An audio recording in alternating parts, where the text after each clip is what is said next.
염소와 송아지 피로 하지 아니하고 오직 자기 피로 영원한 속죄를 이루사 단번에 성소에 들어가십니다. 염소 송아지 피로 안 된다 이 말입니다.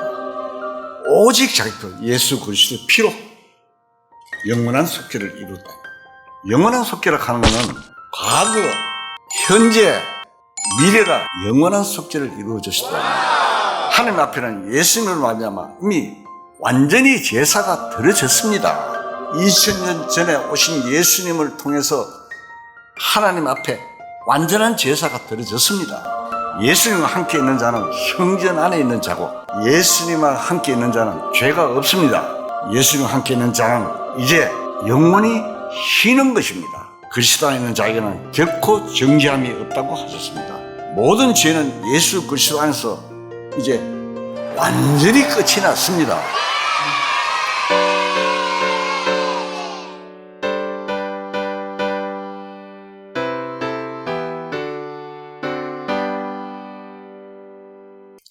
고린도후서를 찾겠습니다. 고린도후서 5장 17절. 저 성경은 291페이지입니다. 제가 읽겠습니다.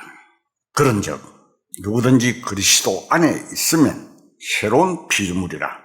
이전 것은 지나갔으니 보라, 새 것이 되었도다.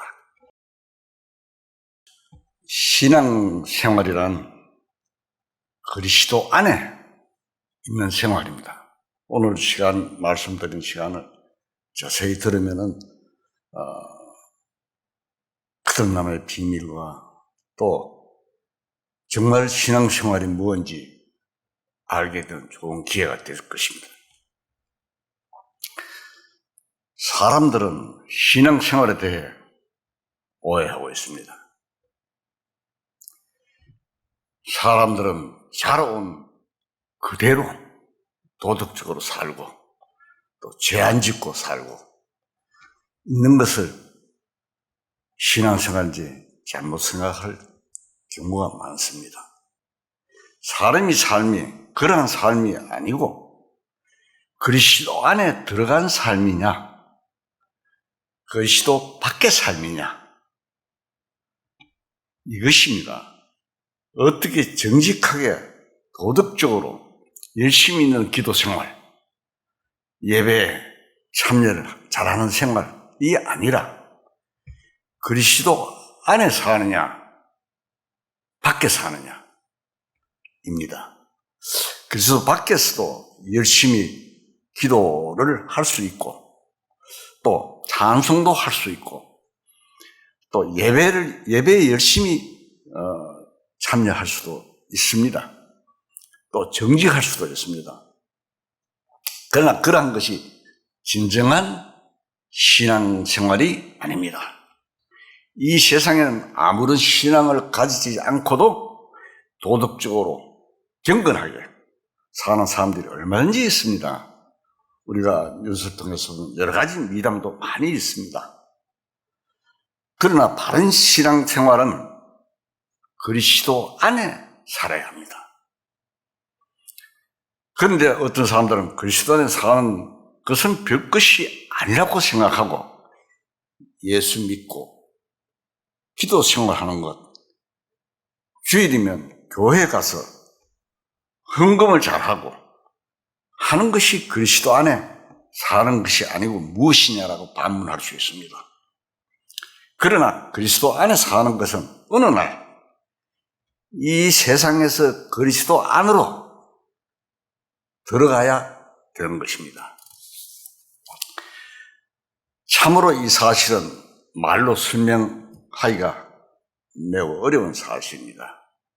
물체 같으면 안과 밖이 보이기 때문에 쉽게 알 수 있으나 이것이 물체적인 말이 아니고 영적인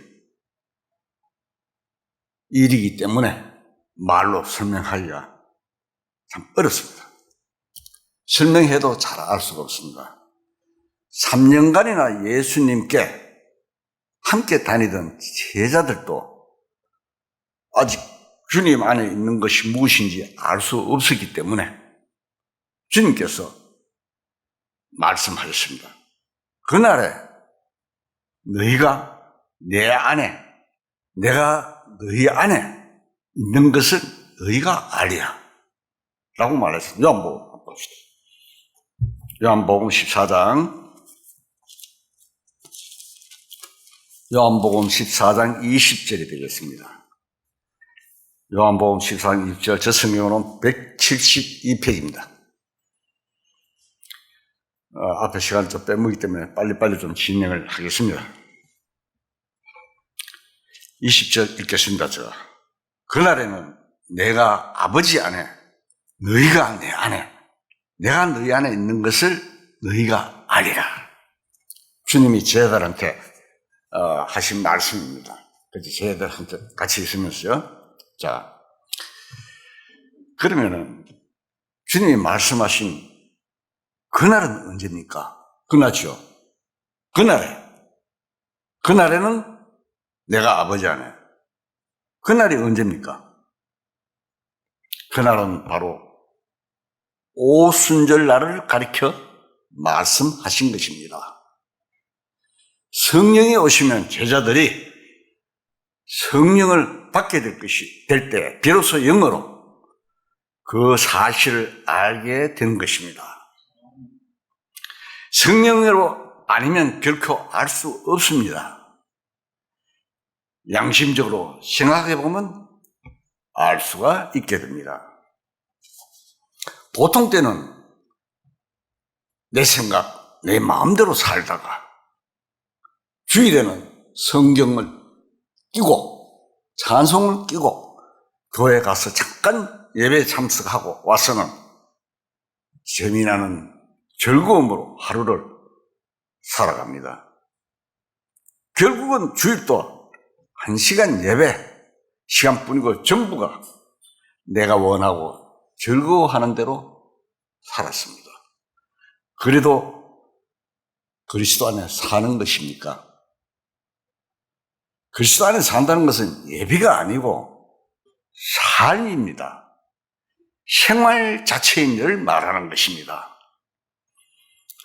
참으로 그리스도 안에 있는 사람은 무엇을 하든지 그것이 주님의 일이 되고 자기의 즐거움이 아니라 주님의 일에 대한 즐거움이 된다는 이야기입니다. 오늘날 많은 교인들이 실제적으로는 그리스도 밖에 있으면서도 그리스도 안에 사는 줄로 생각을 합니다. 그렇기 때문에 언젠가 이 세상, 곧 그리스도 밖에 살던 사람이 그리스도 안으로 들어가는 계기가 있어야 합니다. 그것이 바로 거듭나는 것입니다. 누구든지 처음부터 그리스도 안에 있는 사람은 없습니다. 나을 때부터 전부가 그리스도 밖의 사람으로 태어나는 것입니다. 그래서 주님도 육으로 난 것은 육이요 영으로 난 것은 영이니 내가 거듭나야 하겠다는 말을 놀랍게 여기지 말라. 요한복음 3장 6절에서 보겠습니다. 요한복음 3장 6절. 요한복음 3장 6절에서 7절까지 2절을 보겠습니다. 예수님께서 니고데모라는 사람한테 이야기했습니다. 니고데모는 이스라엘 승세입니다. 산에 들인 공회보입니다.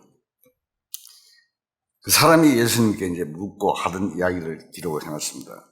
예수님께서 6절, 육으로 난 것은 육이요, 영으로 난 것은 영이니 내가 네게 거듭나야 하는 말을 놀랍게 여기지 말라. 그러면서 10절에 보면은 예수님께서 그에게 대답하여 이르시되 너는 이스라엘 승생으로서 이러한 것을 알지 못하느냐? 승생입니다, 이 사람은. 자, 승생도 또 예수님 제자도 몰랐다는 일입니다. 이 사실을. 그래서 그리스도 안에 산다는 것은 예배가 아니고 삶 자체입니다. 생활 자체를 말합니다. 그렇기 때문에 언젠가 이 세상에 태어나서 다시 주님 안으로, 주님께로 다시 태어나야 됩니다. 그래서 요한복음에 이렇게 말씀하셨습니다. 교인 가정에서 태어난 자녀에게는 유아세를 줍니다. 저도 교인 가정에 태어난 유아세를 어릴 때 받았습니다. 모르니까 어릴 때 그냥 부모 손에 끌려가서 받았으니까요. 교인 가정에서 태어났으니 모태로부터 믿었기 때문에 유아세를 준다고 하며 약속의 자녀이기 때문에 하나님의 축복이 있을 거라고 생각을 합니다. 모태로부터 믿는 것이 아니고 어느 날 거듭난 경험과 함께 참 믿음이 오고 그때부터 그리스도 안에 있는 것을 알게 됩니다. 그런 일 이전에는 열심히는 교회 생활을 했었고 그리스도 안에 있는 줄 막연하게 생각했습니다. 그러나 거듭나고 나서 확실히 그리스도 안에 있는 것을 알게 됩니다. 그리스도 안에 살려고 하면 그리스도 안에 새로 태어나는 길밖에 없습니다. 교회당에 들어가서 가는 것, 어떤 교파에 들어가는 것 등은 각 원수를 내고 몸이 들어가면 되지만 그리스도 안에 들어가는 것만은 그런 방법으로 결코 되지 않습니다. 옛사람이 그리스도와 함께 죽고 새 사람으로 태어나는 길밖에 없습니다. 이것이 새로운 피조물입니다. 로마서 6장 찾겠습니다.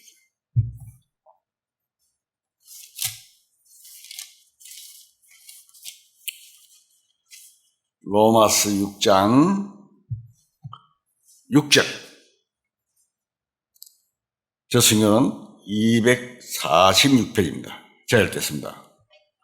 우리가 알거니와 우리의 옛사람이 예수와 함께 십자가에 못 박힌 것은 죄의 몸이 죽어 다시는 우리가 죄의 종로를 하지 아니하려 합니다. 우리 옛사람이 예수님과 함께 십자가에 못 박혔다고 그랬죠. 믿는 가정에 태어났어도 날 때는 옛 사람으로 나는 것입니다. 그것은 아담이 옛 사람이 되었기 때문입니다. 아담은 죄의 대표고 예수님은 의인의 대표입니다. 그리고 생명의 대표입니다. 어떻게 사느냐가 문제가 아니고 어디에 속했는가가 문제입니다. 아담의 자손으로 옛사람으로 났기 때문에 옛사람은 십자가에 처리되고 새사람, 새 생명이신 예수 그리스도 안에 새로 태어나야 하는 것은 얼마나 당연한 것입니까?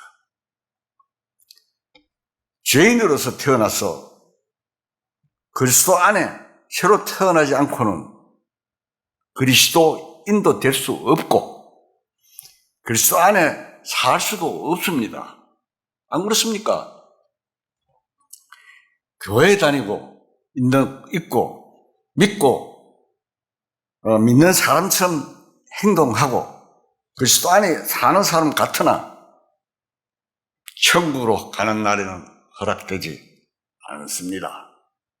중요한 게 여기 있습니다. 그리스도 안에만 참된 평안이 있고 참된 평안을 얻는 길은 그리스도 안에 있는 길입니다. 그리스도 안에서는 죄와 상관없는 참 평화가 있습니다. 우리가 성경을 통해서 한 사실을 알 수 있는데 하나님의 선민인 유대인은 구원받기 위해서 선택된 민족이 아닙니다. 그들을 통해서 하나님의 진리를 나타내기 위하여 사용하시는 선민으로 부르심을 받았습니다. 바울이 자기 동족인 유대인에 대하여 말할 때 버림이 되어 있는 것에 대한 설명에서 바로왕의 신뢰를 들었습니다. 로마서 9장을 찾겠습니다. 여기서 2장만 넘어가면 있죠. 로마서 9장 17절, 저 성경으로는 250페이지입니다. 17절 제가 읽겠습니다. 성경이 바로에게 이르시되 네가 이 일을 위하여 너를 세웠으니 곧 너로 말미암아 내 능력을 보이고 내 이름이 온 땅에 전파되게 하려 함이라 하셨으니. 자, 바울이 바로왕에 대해서 들으면서 이야기를 했습니다. 이스라엘 민족이 애굽에서 해방되어 나올 때 애굽에서 400년 동안 종살이를 하다가 해방되어 나올 때 모세와 아론이 대표자로서 바로왕에게 가서 하나님의 말씀에 내 백성을 내어 보내라고 했지만 10가지 재앙이 낼 때까지 바로왕의 마음이 강팍해져 가지고 이스라엘 민족을 풀어주지 않았습니다. 바로왕이 반대로 즉시 풀어주었다면 출애굽의 과정에서 생겨나는 하나님의 능력이 나타날 수 없었습니다. 안 그렇습니까? 한 재앙마다 하나님의 능력이 나타났고 또 바로 군대가 뒤로 쫓아올 때 홍해강을 육지같이 걷는 하나님의 능력을 보이셨잖아요. 바로왕이 마음이 강팍해 버림으로써 하나님의 능력이 나타나고 그 굉장한 일로서 이스라엘 민족 속에는 하나님이 계시고 하나님의 이름인 여호와 하나님이 세상에 알려지기 시작한 것입니다. 그와 똑같이 복음서 속에 있는 많은 사건 속에 예수님과 유대인의 관계에서 유대인은 예수님 안에 있는 진리를 외부로 나타내기 위해서 쓰인 것입니다. 예수님 안에는 하나님의 뜻이 계시고 진리가 있습니다. 생명이 있습니다. 길이 있습니다. 부활이 있습니다. 그런데 이런 사실들이 나타날 수 있습니다. 많은 사람들을 통해서요. 자, 그러면 유대인들이 강팍하여 예수님을 십자가에 못 박도록 했기 때문에 이방의 온 민족에게 구원이 전파되게 되었습니다. 그래서 바울이 말했습니다. 로마서 11장, 거기서 조금 넘기세요. 로마서 11장 11절. 저 성경은 254페입니다. 제가 읽겠습니다. 그러면 내가 말하노니 그들이 넘어지기까지 실족하였느냐? 그럴 수 없느냐? 그들이 넘어짐으로 구원이 이방인에게 이르러 이스라엘로 시기나게 함이니라. 그들이 넘어짐이 세상의 풍성함이 되며 그들의 실패가 이방인의 풍성함이 되었거든 하물며 그들이 충만하리요. 자, 이스라엘 민족이 바울이 이야기합니다. 이스라엘이 넘어짐으로써 이방이 풍성하게 되고 이방의 구원을 받는 역사가 있었다 이야기입니다. 이스라엘인들의 마음이 강팍하게 되어 넘어짐으로 오히려 덕을 본 사람은 온 세상 사람들 중에 오생 사람들이 다 받은 거 아닙니다. 복을 중에 구원 얻는 자들이었습니다. 온 세상 사람들 중에 구원받은 자들이 덕을 봤다 이 말입니다. 온 세상 사람 중에 그 못 본 사람 그걸 본 거 없습니다. 예수님 안에 감춰져 있는 하나님의 무한한 생명을 나타내기 위해서 어떤 도전이 있어야 합니다. 마태복음 12장을 찾겠습니다.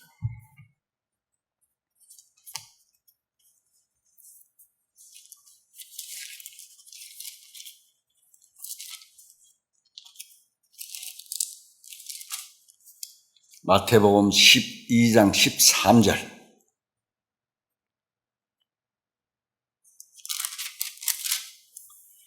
자, 읽겠습니다. 이에 그 사람에게 이르시되 손을 내밀라 하시니 그가 내밀매 다른 손이 같이 회복되어 성하더라.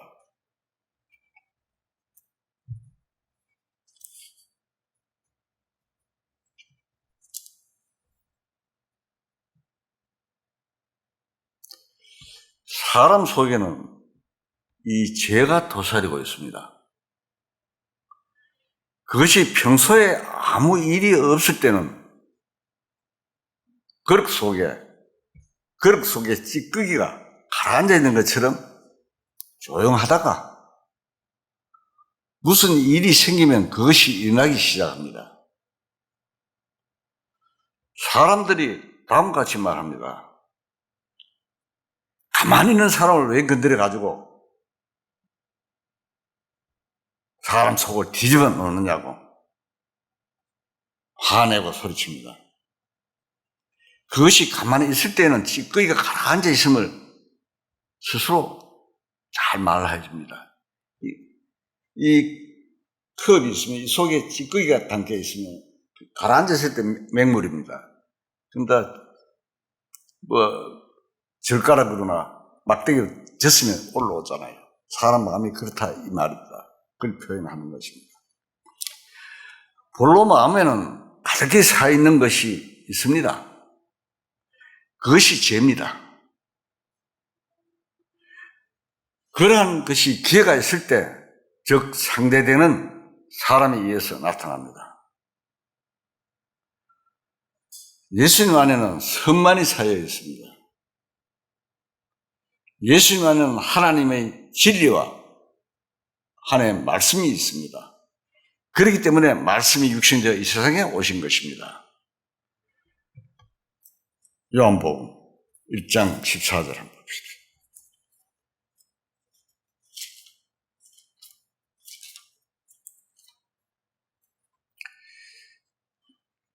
저 성경으로는 242페이지입니다. 1장 14절 제가 읽겠습니다. 말씀이 육신이 되어 우리 가운데 거하심에 우리가 그의 영을 보니 아버지 독생자의 영광이요 은혜와 진리가 충만하더라. 그런데 그 진리가 이 세상에 나타나기 위해서는 거기에는 여러 종류의 사람이 등용되었습니다. 성경에 보면요, 불쌍하고 가난한 사람, 죄인, 병자, 아까도 성경에 읽었죠. 내밀라, 병자를 고치셨습니다. 직접. 죽은 자, 귀신 들린 자 등 많은 사람들이 등용되었습니다.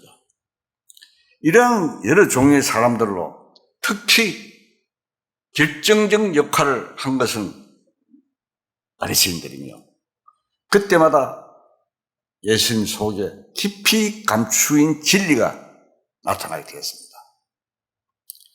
유대인들을 통해서 하나님의 뜻이 예수님을 통해서 나타날 수 있었던 것입니다. 바리새인이나 유대인이 아니면 이 예수님의 그러한 것들이 나타나지 어렵죠. 구약의 모든 것은 신약 시대에 있을 모든 영적인 사실에 대한 그림자로 나타내신 것입니다. 영적인 것은 육신으로는 알 수가 없습니다. 그래서 하나님께서는 영적인 일이 이루어지기 전에 구약에서 보이는 물질을 통해서 설명하신 것입니다. 그래서 구약 성경을 자세히 읽으면 신약의 영적인 것을 이해하기가 참으로 쉬운 것입니다. 성전은 하나님의 계신 곳입니다. 그런데 구약에는 솔로몬 성전, 솔로몬이 지은 석조 성전이 있었습니다. 그러나 하나님은 영이심으로 사람이 손으로 지은 성전에 계시지 않습니다. 그러므로 구약 성전은 무엇을 뜻합니까? 예수님의 몸에 대한 그림자입니다. 사도행전 17장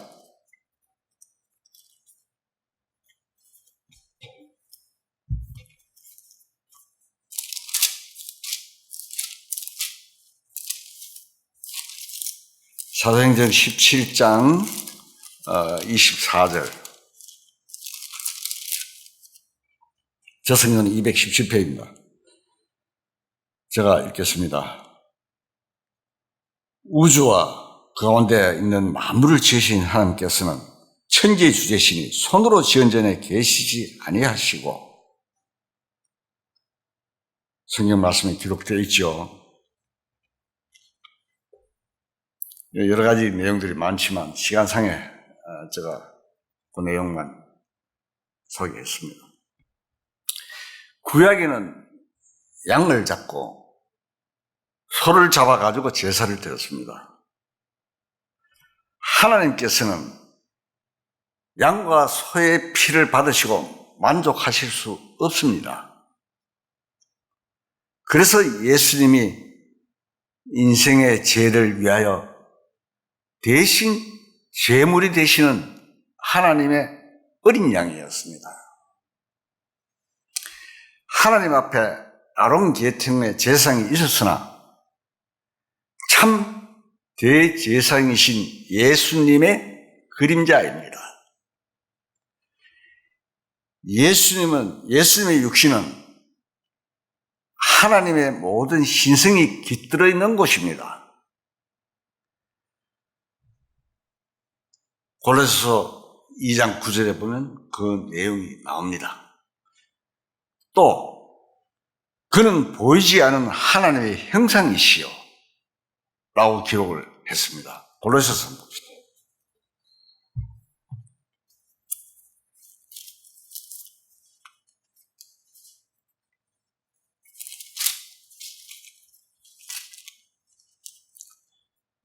골로새서 1장 15절. 제가 읽겠습니다. 그는 보이지 아니하는 하나님의 형상이시요 모든 피조물보다 먼저 나신 이시니. 자, 하나님의 형상이라고 그랬죠. 보이지 아니하는. 자, 그 다음 2장 9절, 아까 말씀드린 2장 9절 한번 봅시다. 그 안에는, 2장 9절, 그 안에는 신성의 모든 충만이 육체로 거하시고. 자, 예수님의 육신에는 하나님의 신성이 깃들어 있시고 또 하나님의 형상입니다. 보이지 않는 하나님의 형상이라 이 말입니다. 인간들이 영이신 하나님을 알 수 없기 때문에 하나님께서 인간의 육체로서 이 세상에 오셨다 이 말입니다. 그래서 하나님을 멀리 떠나 있는 죄인들이 하나님을 찾아야 살 터인데 육체로 오시는 하나님이 계시지 않고는 인생들이 하나님을 알 수가 없다 이 말입니다. 그러므로 예수님의 몸은 하나님의 전입니다. 참된 하나님의 성전입니다. 결국 육체로 오신 하나님의 성전이신 주님과 함께 있는 자는 성전 안에 있는 자입니다.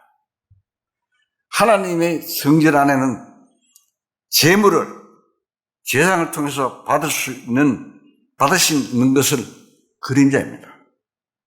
즉 성전 안에서의 제물을 제사장을 통해서 받으신 것은 그림자라 말입니다. 예수님은 성전이시고 대제사장이시고 제물이신 어린 양으로서 하나님에 바치는 제물이십니다. 전부 다 예수님에 대한 그림자입니다. 히브리서 9장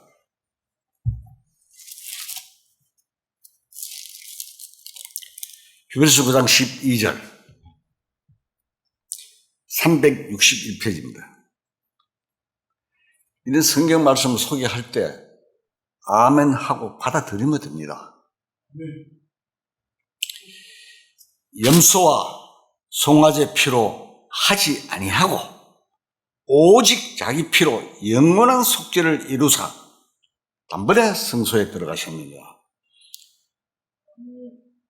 염소와 송아지 피로 안 된다 이 말입니다. 안 되고 오직 자기 피로 예수 그리스도의 피로 영원한 속죄를 이루다.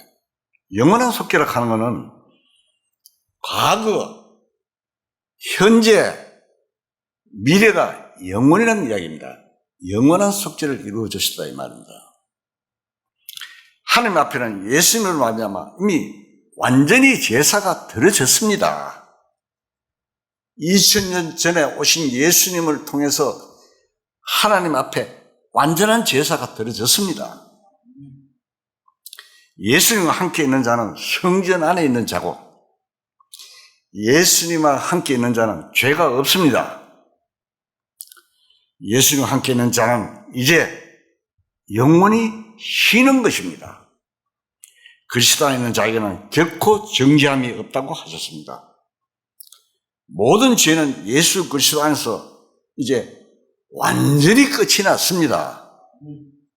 마태복음 11장 28절에서 30절을 보겠습니다. 자, 읽겠습니다. 수고하고 무거운 짐진자들아 다 내게로 오라. 내가 너를 쉬게 하리니 나는 마음이 온유하고 겸손하니 나의 멍에를 메고 내게 배우라.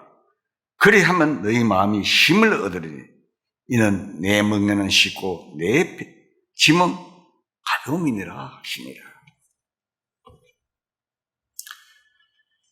이제는 쉬운 것만 남았습니다. 이 말씀에서 주님은 마음이 온유하시고 겸손하셔서 인생들의 무거운 짐을 대신 지신 주님이십니다. 그러므로 인생들의 주님 안에서 이제는 져야 할 짐이 있습니까? 없습니까? 없습니다. 주님 안에 지키는 것이 아니라 이제는 누리는 것입니다. 율법에 명령된 것은 율법에 있는 죄인들에게 그 죄를 깨닫게 하려는 하나님 뜻이 있습니다. 율법이라는 것은, 율법이 있는 것은 죄인들에게 죄를 깨닫게 하려 하는 뜻입니다. 몽학성세라 그렇죠. 예수 그리스도께 인도하는 몽학성세이다. 로마서 3장 19절에서 20절 보겠습니다. 자, 읽겠습니다. 우리가 알거니와 무릇 율법이 말한 바는 율법 아래 있는 자들에게 말하는 것이니 이는 모든 입을 막고 온 세상으로 하나님의 심판 아래 있게 하려 합니다. 그러므로 율법의 행위로 그의 앞에 어렵다 하시면 얻을 육체가 없나니 율법으로는 죄를 깨달습니다. 자, 율법 주신 이유를 설명했죠. 예. 율법은 죄를 깨닫게 합니다.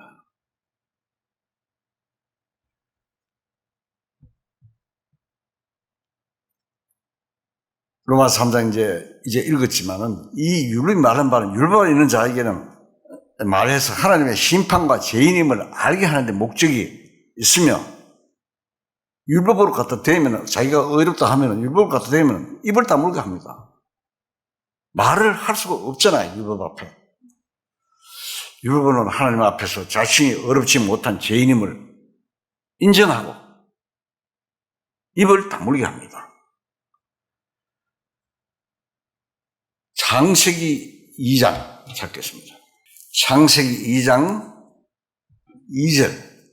하나님이 그 일곱째 날을 복되게 하사 거룩하게 하셨으니 이는 하나님이 창조하시며 만드신 모든 일을 마치시고 그날에 안식하셨습니다. 안식에 대한 이야기입니다. 하나님이 모든 창조를 마치시고 쉬셨다고 했습니다. 그런데 아담이 마귀의 유혹으로 말미암아 죄를 짓고 죽었으니 하나님은 죽은 자를 다시 살리신 일을 시작하신 것입니다. 요한복음 5장.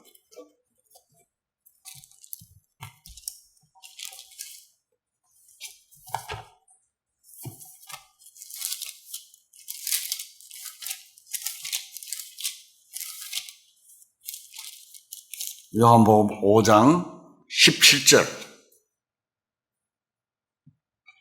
제가 읽겠습니다. 제 성경은 149페이지입니다. 예수께서 그들에게 이르시되 내 아버지께서 이제까지 일하시니 나도 일한다 하시네. 자, 그래 이야기하니 유대인들이 난리 났죠. 하나님과 예수님과 동등하게 말씀하시니까. 자, 여기 보면은 내 아버지께서 일하시니 나도 일한다. 결국 인생은 아담으로 말미암아 하나님의 안식도 파괴하고 인생 자신의 안식도 파괴되었습니다. 안식을 잃어버렸습니다.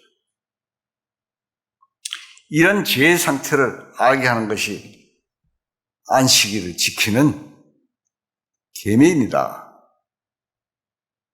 죄인에게는 죄를 알게 하는 것이 계명입니다. 그렇죠? 계명이 없으면 죄인이 죄를 모르잖아요. 하나님의 의는 율법의 의가 아닙니다. 인간의 죄를 가려주는 바로 예수님의 의입니다. 하나님의 의로우심입니다. 예수님은 인간들을 대신해서 십자가를 지심으로 의를 완전히 이루었습니다. 로마서 10장 4절. 자, 읽겠습니다. 그리스도는 모든 믿는 자에게 의를 이루기 위하여 율법의 마침이 되시니라. 예수 그리스도는 모든 믿는 자에게 의를 이루기 위해서 율법의 마침이 되시니라고 했습니다. 끝났습니다. 율법이 없어지는 게 아니라 완성시키신 것입니다. 예수님이. 예수님이 십자가에 죽으시면 인간들이 이룰 수 없는 율법을 완전히 이루시고 끝내신 것입니다. 율법이 그대로 있으면 어렵다 하시는 받을 수가 없습니다. 예수님은 하나님의 의이십니다. 율법 외에 하나님의 의가 나타나서 죄를 가리우고 어렵다 해 주십니다. 로마서 3장 21절. 자, 읽겠습니다. 이제는 율법 외에 하나님의 한 의가 나타났으니 율법과 선지자들에게 증거를 받은 것이라. 율법 외에 하나님 한 의가 나타났다. 주님과 함께 있는 자는 죄가 얻고 쉬는 자입니다. 아담 때 잃어버린 안식을 다시 찾은 것입니다. 이것은 참으로 놀라운 사실입니다. 이런 말씀을 듣고도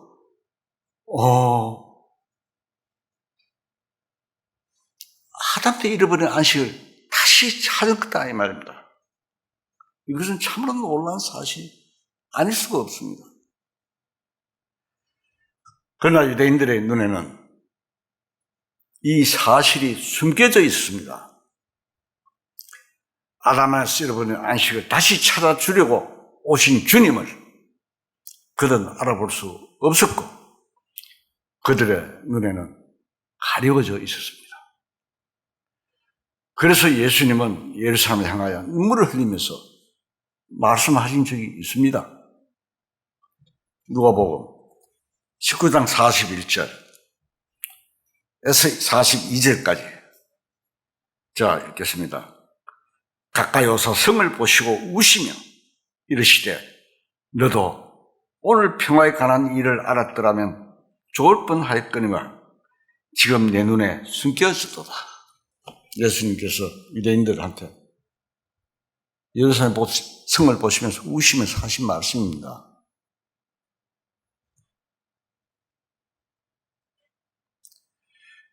평화에 관한 일, 안식일에 관한 일이 유대인에게 숨겨져 있었습니다. 오늘도 마찬가지입니다. 오늘날도 이 세상에는 크나큰 환란이 다가오고 있습니다. 인생들에게는 무서운 심판이 다가오고 있습니다. 지금 그리스도 안에는 인생들이 쉴 수 있는 곳이 마련되어 있지만 사람들 눈에는 숨겨져 있습니다. 가려져 있습니다. 오늘날 입으로 주님을 부르고 주여 주여 하는 말을 계속 부르짖고 있는 자들도 많으나 참 안식에 길이 가려져 있습니다. 새벽마다 눈물을 흘리며 가슴을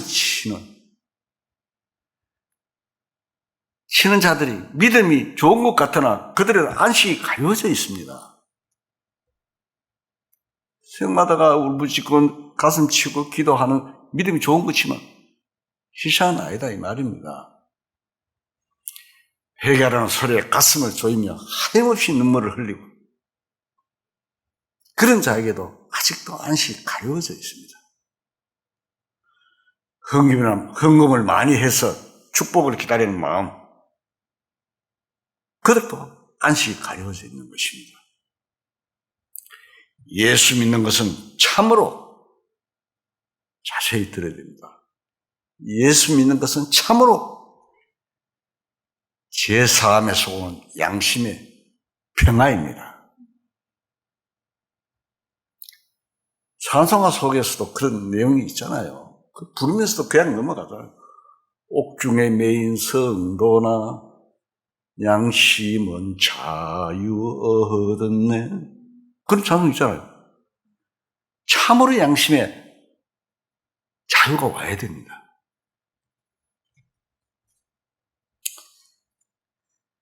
심령 속에서, 깊은 속에서 솟아오르는 양심의 평화입니다. 모든 것이 다 있어도 양심의 평안이 없는 자는 참 평안의 길이 막혀 있고 숨겨져 있습니다. 예수님 눈앞에 두고 참 안식을 얻지 못한 유대인들이나 오늘의 안식을 얻지 못하는 교인이나 똑같습니다. 구약 시대의 모든 것이 그림자라 그랬죠. 예수님은 하늘로부터 오신 비밀입니다. 하나님의 하나의 인간의 육신을 가지고 이 세상에 오셔서 보통 사람들의 사는 것처럼 사셨으나 그 주님 안에는 놀라운 비밀이 숨겨져 계셨습니다. 바리새인들이 자기들 앞에 계신 그 비밀인 그리스도를 알지 못하며 메시아를 기다리면서도 놓치고 말았습니다. 오늘 많은 신자들이 열심히 이 비밀을 찾고 있으나 이 뜻을 이루지 못하고 실패하는 것은 참 안타까운 일입니다. 성전은 하나님이 계시는 전입니다. 주님의 몸은 하나님의 성전이시며 하나님 자신이 또한 주님이십니다. 그러므로 주님과 함께하면 곧 하나님 안에 있는 것입니다. 하나님 안에 있는 자는 정죄가 없고 수고가 없고 쉬는 것입니다. 주님은 안식일의 주인이시며 주님으로 말미암아 참으로 안식합니다. 에덴에서 이뤄진 안식일은 주님에 의해서 찾아졌습니다. 다 이루었다고 하시면 모든 일이 끝나고 이제는 쉬게 되기 때문입니다. 영원히 참된 안식이 주님에 의해서 성취되었습니다. 그리스도 안에는 모든 일이 끝났으므로 모든 죄가 인정되지 않습니다. 요한일서 3장 5절을 찾겠습니다. 저 성경은 389페이지입니다. 제가 읽겠습니다. 그가 우리 죄를 없애려고 나타나신 것을 너희가 아나니 그에게는 죄가 없느니라. 예수님은 우리 죄를 없이 해주시려고 이 세상에 오셨습니다. 우리 죄라 하니까 좀 이런 사람들이 넓게 생각해요. 내 죄를. 예수님은 내 죄를 없이 해주시려고 이 세상에 오셨습니다. 주님은 죄가 없습니다. 그렇죠? 죄가 없습니다. 눈과 같이 양털같이 깨끗하신 분입니다. 하나님의 사랑에 의하여 예수님이 이 세상에 오셔서 우리 죄를 담당하셨습니다. 하나님은 사랑으로서 우리 죄를 담당했습니다. 하나님의 사랑으로서 우리 죄를 아들 안에서 용서하신 하나님이십니다. 언제까지나 법에 의해서 정죄하시는 하나님이 아니십니다. 그러나 오늘 수많은 사람들이 법으로 하나님을 믿고 있으니 정죄될 수밖에 없습니다. 그리스도 안에 나타난 하나님의 사랑 안에서 모든 죄가 해결되어 있습니다. 하나님 앞에서는 율법에 의해서 어렵게 될 수 없고 오히려 저주 아래 있습니다. 오늘날도 신앙생활을 한다는 사람들이 아직도 율법주의에 얽매여 있는 자들이 대단히 많습니다. 옛날 유대인들이 율법주의 때문에 예수님을 배척한 것과 똑같이 오늘날에도 율법주의는 복음을 원수를 되고 있습니다. 믿음을 무너뜨립니다. 갈라디아 교회가 유대인에 의해서 율법주의로 돌아갔기 때문에 그것을 바로잡기 위해서 쓴 것입니다. 갈라디아서 3장을 찾겠습니다.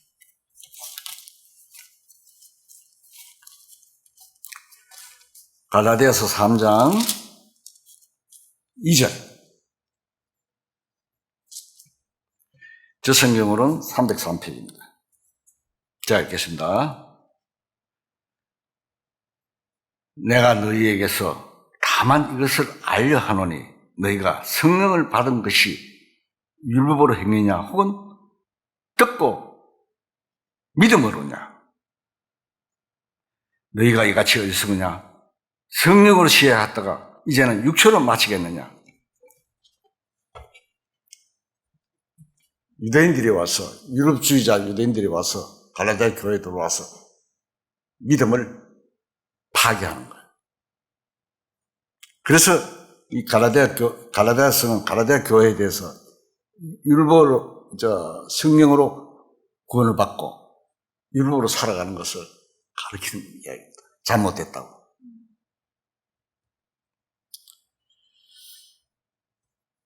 율법주의는 구원을 얻지 못하고 성경 말씀대로 저주를 받습니다. 오늘날 많은 사람들이 하나님 앞에 양심의 가책만 받고 문제는 해결하지 못한 채 그냥 지나가는 자들이 너무도 많이 있습니다. 생마다 부흥회 때마다 가슴을 치고 통회하는 것은 양심의 가책 때문입니다. 통회하는 것이 회개인 것처럼 생각하는 자들이 많이 있습니다. 통회와 회개는 다른 겁니다. 성경 찬송에 보면은 울어도 못하네, 눈물만이 흐르되 겁을 얻게 못하고 죄를 씻지 못하니 울어도 못하네라는 찬송이 있잖아요.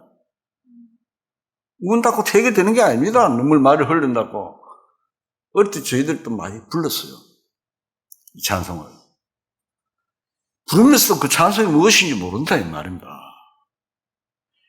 양심의 가책에서 참으로 노임을 받아야 합니다.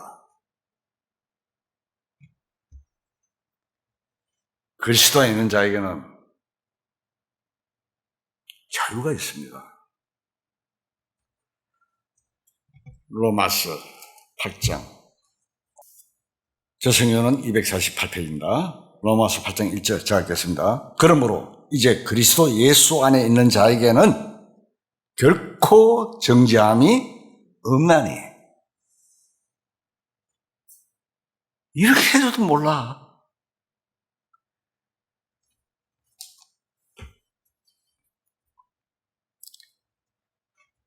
베드로전서 3장 18절 찾겠습니다.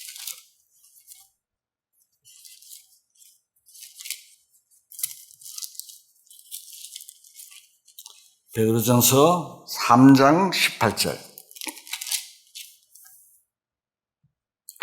저 성경은 380페이지입니다.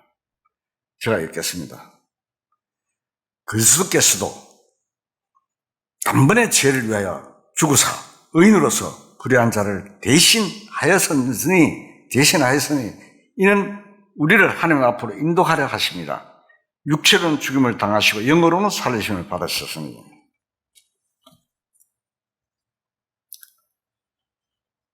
그리스도께서 한번 죽으심으로 죄인을 대신하셨기 때문에, 그래서 죄는 일방적으로 하나님 편에서 완전히 깨끗하게 해놓으셨습니다. 하나님 편에서 깨끗하게 해놓으셨다 이 말입니다. 사람들은 예수님 십자가에 죽으셨으나 죄는 인간이 회개함으로 하나님과 공동 작업을 해서 사함을 받는 걸로 착각을 합니다. 하나님이 해놓으신 걸 받아들이는 것입니다.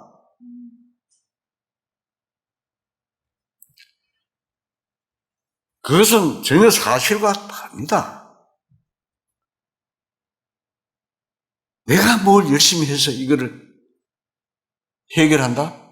잘못입니다. 자기가 죄인임을 시인하고 자신의 마음이 깨끗해지는 것은 필요합니다.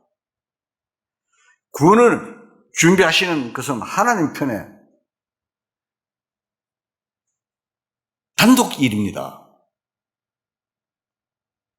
그것이 죄의 용서입니다. 죄의 용서를 말하면 구원은 사람이 손을 까딱할 수 없습니다. 에베소서 1장 한번 봅시다. 에베소서 1장 6절에서 7절 말씀. 자, 읽겠습니다. 이는 그가 사랑하시는 자 안에서 우리에게 거저 주시는 바 그의 은혜의 영광을 찬송하게 하려는 것이라. 우리는 그리스도 안에서 그의 은혜의 풍성함을 따라 그의 피로 말미암아 속량 곧 제사함을 받았느니라. 받을 것이 아니고 받았다고 되어 있어요. 받았느니라. 인간의 죄는 인간의 마음에 문제가 있는 것이 아니라 심판자의 마음에 문제가 있습니다. 모든 죄는 하나님의 법을 범했기 때문에 하나님께서 심판자가 되는 것입니다.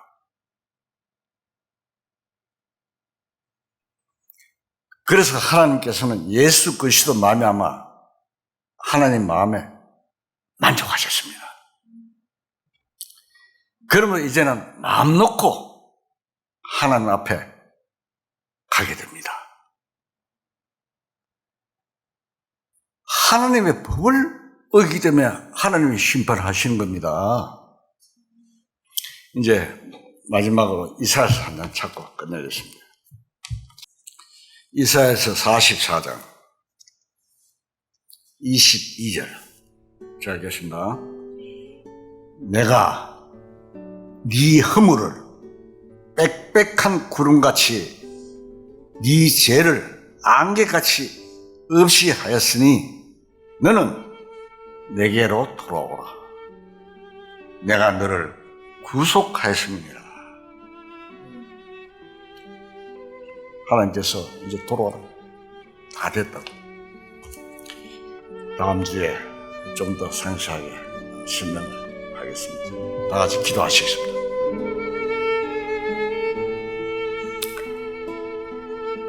하나님의 크신 사랑과 참 평안을 깨닫게 해주심 감사드립니다. 이 놀라운 하나님의 계획과 비밀들을 많은 사람들에게 알려 모든 사람이 구원을 받고 참된 믿음의 생활을 하며 하나님의 크신 축복을 받는 자가 되어 항상 하나님께 감사하며 찬송을 부를 수 있게 은혜 베풀어 주시옵소서. 우리의 남은 시간들을 주님께 부탁드리며 우리 주 예수 그리스도 이름으로 감사하며 기도드리옵나이다. 아멘.